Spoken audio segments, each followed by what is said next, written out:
Assalamualaikum warahmatullahi wabarakatuh.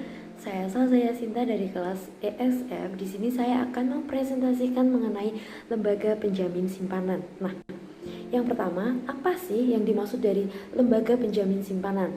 Lembaga penjamin simpanan atau bisa disingkat LPS merupakan sebuah badan hukum yang dibentuk dan berfungsi menjamin simpanan nasabah dan melakukan penyelesaian dan penanganan bank gagal sebagai bagian dari pemeliharaan stabilitas sistem perbankan. Lalu, penjamin simpanan nasabah yang dilakukan LPS itu bersifat terbatas, namun dapat mencakup sebanyak-banyaknya nasabah. Lalu, apa sih fungsi, tugas, dan juga wewenang dari LPS sendiri? Fungsinya yang pertama itu menjamin simpanan nasabah penyimpan. Nah, yang kedua turut aktif dalam memelihara stabilitas sistem perbankan sesuai dengan kewenangannya. Lalu ada tugas dari LPS. Nah, yang pertama itu merumuskan dan menetapkan kebijakan pelaksanaan penjamin simpanan. Yang kedua melaksanakan penjamin simpanan. Yang ketiga merumuskan dan menetapkan kebijakan dalam turut aktif memelihara stabilitas sistem perbankan. Yang keempat merumuskan, menetapkan, dan melaksanakan kebijakan penyelesaian bank gagal atau bank resolution yang tidak berdampak sistematik. Nah, yang terakhir itu melaksanakan penanganan bank gagal yang berdampak sistematik. Lalu yang selanjutnya ada wewenang dari lembaga penjamin simpanan. Yang pertama, menetapkan dan memungut premi penjamin dan kontribusi. Yang kedua, mendapatkan beberapa data, melakukan rekonsiliasi, verifikasi, dan konfirmasi atas data tersebut. Yang ketiga, menetapkan syarat, tata cara, dan ketentuan pembayaran klaim.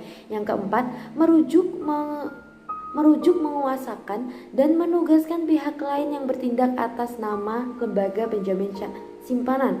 Yang kelima, melakukan penyuluhan kepada bank dan masyarakat tentang penjamin simpanan. Nah, yang selanjutnya itu ada berdirinya lembaga penjamin simpanan. Badan ini tuh dibentuk berdasarkan Undang-Undang Republik Indonesia Nomor 24 Tahun 2004 tentang Lembaga Penjamin Simpanan yang ditetapkan pada tanggal 22 September 2004. Nah, jadi pada tanggal 22 September 2004 itu ditetapkan Undang-Undang Nomor 24 Tahun 2004 tentang Lembaga Penjamin Simpanan. Nah, sedangkan undang-undang tersebut itu mulai aktif dan berlaku 12 bulan sejak diundangkan. Nah, sehingga berdirinya dan pengoperasional LPS itu dimulai pada tanggal 22 September 2005. Jadi 1 tahun setelah penetapan Undang-Undang Nomor 24 Tahun 2004.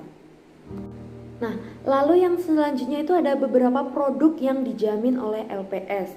Yang pertama itu dari bank konvensional ada tabungan, deposito, giro, sertifikat deposito, dan bentuk lain yang dipersamakan. Lalu dari bank syariah itu ada tabungan wadiah, tabungan mudharabah, deposito mudharabah, giro wadiah, dan lain sebagainya. Lalu yang selanjutnya ada nilai simpanan yang dijamin oleh lembaga penjamin simpanan. Nah, paling tinggi itu sebesar 2 miliar per nasabah per bank sejak tanggal 13 Oktober 2008. Nah, jadi apabila seorang nasabah itu mempunyai beberapa rekening simpanan atau memiliki lebih dari satu rekening pada satu bank, maka untuk menghitung simpanan yang dijamin, saldo seluruh rekening yang dimiliki tersebut dijumlahkan. Jadi semisal mempunyai lebih dari satu rekening pada satu bank itu dijumlahkan dan tidak melebihi 2 miliar, maka dananya tersebut masih dijamin oleh lembaga penjamin simpanan. Seperti itu. Nah, lalu yang selanjutnya itu ada undang-undang mengenai lembaga penjamin simpanan. Yang pertama, Undang-Undang Nomor 10 Tahun 1998 tentang perbankan, yaitu pada pasal 37B yang merupakan perubahan Undang-Undang Nomor 7 Tahun 1992 yang mengamanatkan pembentukan suatu lembaga penjamin simpanan atau LPS sebagai pelaksana penjamin dana masyarakat. Lalu pada tanggal 22 September 2004, Presiden Republik Indonesia itu mengesahkan Undang-Undang Nomor 24 Tahun 2004 tentang LPS. Jadi tadi yang kita bahas di berdirinya Lembaga Penjamin Simpanan. Lalu yang selanjutnya itu ada bab 1 ketentuan umum pada pasal 1 ayat 8, yaitu penjamin simpanan nasabah bank. Yang selanjutnya disebut penjaminan adalah penjaminan yang dilaksanakan oleh lembaga penjamin simpanan atas simpanan nasabah bank. Selanjutnya itu bab 2 pembentukan, status dan tempat kedudukan. Pasal 2 ayat 1 yaitu berdasarkan undang-undang ini dibentuk lembaga penjamin simpanan yang selanjutnya disebut LPS. Lalu pasal 3 ayat 1 LPS berkedudukan di Ibu Kota Negara Republik Indonesia. Bab 3 yaitu membahas mengenai fungsi, tugas, dan wewenang. Pada pasal 4 fungsi LPS adalah menjamin simpanan nasabah penyimpan dan turut aktif dalam memelihara stabilitas sistem perbankan sesuai dengan kewenangannya. Lalu pasal 7 ayat 1 dalam menjalankan tugas dan wewenangnya, LPS dapat meminta data, informasi, dan atau dokumen kepada pihak lain. Lalu pada ayat 2, setiap pihak yang diminta data, informasi, dan atau dokumen sebagaimana dimaksud pada ayat 1 wajib memberikannya kepada LPS atau lembaga penjamin simpanan. Melalui ketentuan dalam Undang-Undang Nomor 24 Tahun 2004 tentang LPS pada pasal 8 yang mewajibkan seluruh bank melakukan usaha di wilayahnya Republik Indonesia harus menjadi anggota LPS, yang artinya semua bank yang melakukan usahanya di wilayah Republik Indonesia atau di wilayah Indonesia itu wajib. Kedudukan LPS itu merupakan badan hukum yang menyelenggarakan kegiatan penjaminan atas simpanan nasabah penyimpan melalui skim asuransi, dana penyangga atau skim lainnya.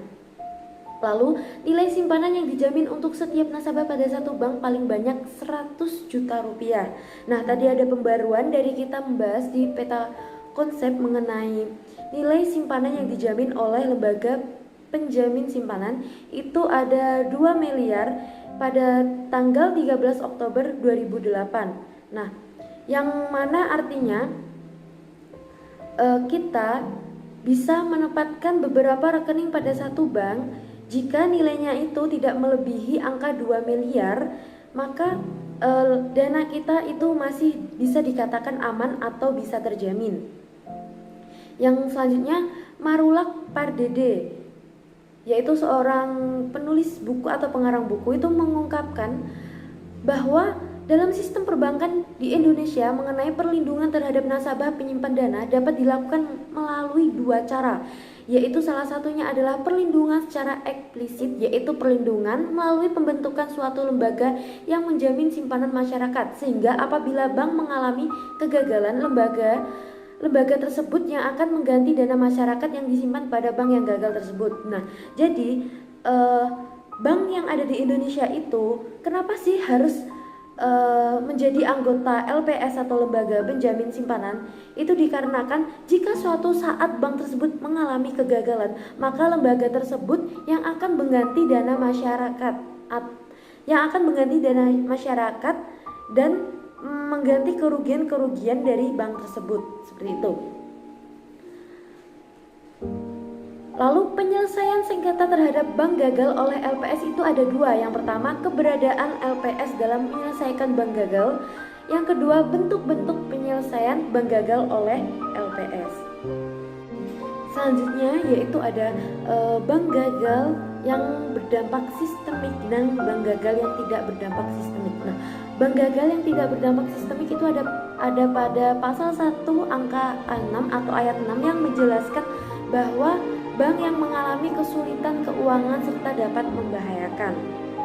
Nah, sedangkan yang dimaksud dengan bank gagal berdampak sistemik yaitu bank yang mengalami kesulitan keuangan dan membahayakan kelangsungan dari bank tersebut. Lalu yang selanjutnya itu ada tindakan penanganan terhadap bank gagal yang berdampak sistemik dapat dilakukan dengan memilih satu di antara 2 pilihan. Yang pertama itu ada tindakan penanganan dengan mengikut sertakan pemegang saham lama atau tidak mengikutkan pemegang saham lama.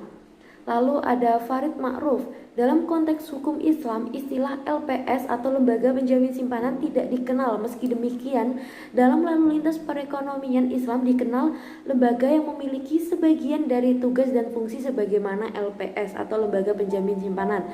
Lembaga tersebut bernama Baitul Mal atau yang biasa kita kenal itu dengan istilah Baitul Mal wa Tamli atau BMT. Lalu yang selanjutnya, penjaminan LPS juga berlaku untuk simpanan di bank syariah, dan ini dibuktikan dengan dikeluarkannya peraturan Pemerintah Republik Indonesia nomor 39 tahun 2005 tentang penjaminan simpanan nasabah bank berdasarkan prinsip syariah. Jadi yang sudah kita bahas sebelumnya itu beberapa produk yang dijamin oleh LPS itu kan ada juga termasuk dari produk bank syariah seperti tabungan giro, tabungan mudharabah. Nah, di sini sudah ditetapkan juga tentang peraturan nomor 39 tahun 2005 tentang penjaminan simpanan nasabah bank berdasarkan prinsip syariah.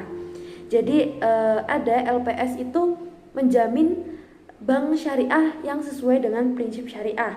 Jadi tidak menyamakan antara bank konvensional dan juga bank syariah karena keduanya itu memiliki prinsip yang berbeda.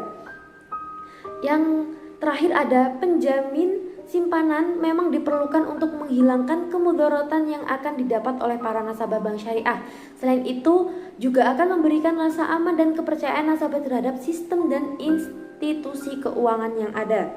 Jadi dengan adanya LPS itu dapat memberikan rasa aman dan juga kepercayaan kepada para nasabah untuk menyimpan dananya di bank. Nah, lalu yang terakhir ada keberadaan LPS itu sangat penting untuk menjamin stabilitas perbankan. Jadi yang telah kita bahas sebelumnya atau yang paling awal itu ada fungsi dari LPS sendiri itu menjamin stabilitas dari perbankan.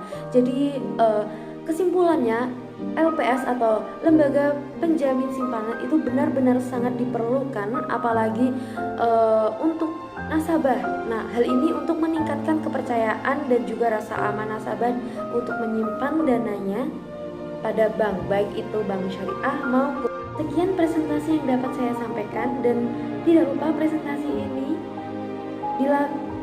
untuk pemenuhan tugas dari fikih muamalah kontemporer. Saya Salzaya Sinta, sekian. Wallahul muwaffiq ila aqwamit thoriq. Wassalamualaikum warahmatullahi wabarakatuh.